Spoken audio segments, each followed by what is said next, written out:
Okay guys, what I wanted you to do, or what I wanted to do, is I wanted to show you how to follow along with your music, especially for those of you that choir is new for you and you haven't done this before.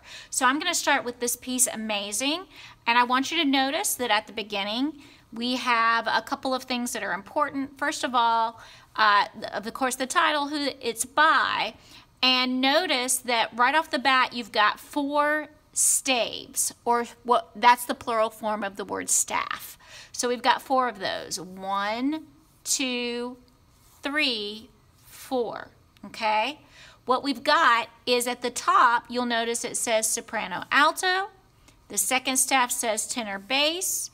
And then the bottom is a bracket that says piano. So what this means is that we've got the piano part on these 2 bottom staves. The right hand of the pianist will play the top staff here, and then the bottom staff will be the left hand the pianist will play together with the right hand.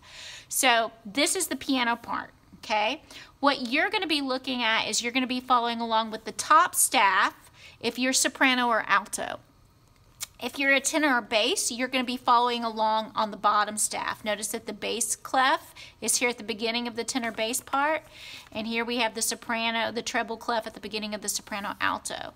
Okay? Notice that you also have a big letter A here. What that is doing is it's just marking the sections in music. Okay? So there will be, eventually we'll get to a B section right here on page 5, okay? Which happens to be the chorus or the refrain of the piece. Also, notice these little numbers that you're going to see every so often written above the measures, like there's a number 5 over here. Oops, sorry, hit the camera. Here's a number 9. What that does is it stands for the measure number. So if you count measures, by the way, a measure is a section of music, okay? Remember we talked about that in a video I made for last week, I believe. A measure is a section of music that's separated by bar lines. So here is a measure, here is a measure, measure, measure, measure, measure. So we can count 1, 2, 3, 4, 5. That means that this is the 5th measure. 6, 7, 8, 9. That means it's the 9th measure. And a lot of times in choir I'll say, okay guys, turn to measure such and such on page such and such. Okay? So that's important that you know what those little numbers are for. Now,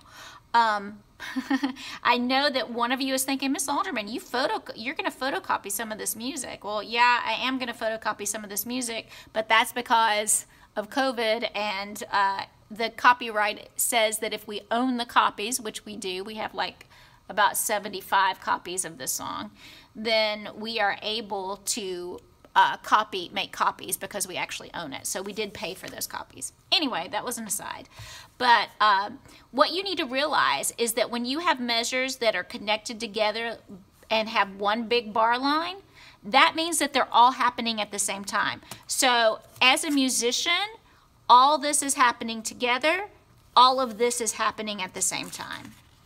These are brackets, what we call brackets, okay, or systems of music. This is all happening at the same time. This is all happening at the same time. Oops, I did it again. This is all happening at the same time, and so on and so off. So on, okay? So if you are going to be following the soprano alto line, you're going to be following this music here. I'm living right here and now, and I don't want to miss out. This is the first staff. Okay, then you're going to jump down. You're not going to read this staff, okay, these below it. You're going to jump down to the first staff in the next system. Is that what life's all about? The world is calling, and I'm listening. Rest, rest, rest, and you'll turn the page, listening. When you get to the end, you'll jump down here, and you're resting. You don't come in until there's measure 17, 18, 19. You come in again here, okay? And then you'll follow the top staff in every system, okay, throughout this piece. I don't think it changes anywhere. Sometimes we'll run across a piece where there's a change or a split, and I don't think that happens in this piece. So it looks like all the way to the end, you will be singing sopranos and altos on the top staff. Now, when you're singing in unison, that means everybody's singing the same thing. There's just one set of notes. There's one note that you're going to be singing, okay? But when we get to harmony or a split in music, you're gonna get something like this, okay? What that means is the sopranos will sing the top pitch, the altos will sing the bottom pitch. So that is important. The altos are singing the bottom pitches, the sopranos are singing the top. When you get here, you're back to all unison, all singing the same thing, okay? When you get to here, there's the split, okay? Sopranos are singing the top, altos are singing the bottom. Okay, please note that it's going to work that way, but when we get back to the last page, we have a three-way split. Here we have three notes stacked on top of each other. What will probably happen, and I am just now deciding this, is when we get to this part in the music, I will probably have, there's a good possibility I will split this between soprano ones and soprano twos. Soprano ones will take the top pitch, soprano twos take the middle pitch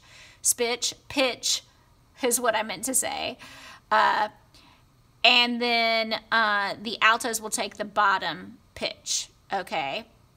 So that's how that will go.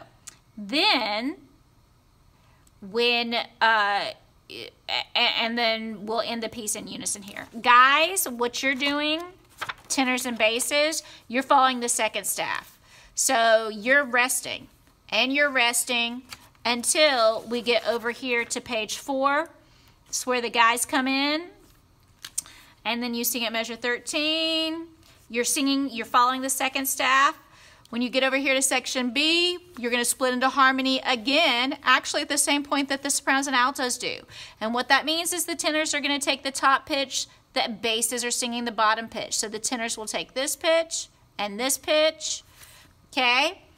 And then it's tied over here. We'll talk about what that means later. But the basses are following along on the bottom pitch, okay?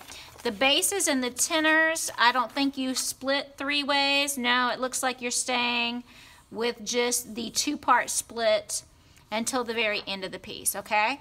So that's just a basic introduction on how to follow along with the music as you sing. Sometimes what I'll have my middle schoolers do, and those people that are new to choir, is put a little arrow beside of the staff if you're able to print it up. If you're not, remember I'm looking into the feasibility of sending copies to you for those of you that can't print. But if you can, okay, you can mark a little arrow by the staff that you need to follow at the beginning of every system, okay? And what I'm doing is I'm marking the top staff here, but that's the soprano alto line. If you're the tenor bass, you would be putting an arrow at the second staff in every system to follow along. Okay, so I just wanted to provide clarification for that as we go forward. So please take a look at this video, and if you have any questions, just shoot me an email.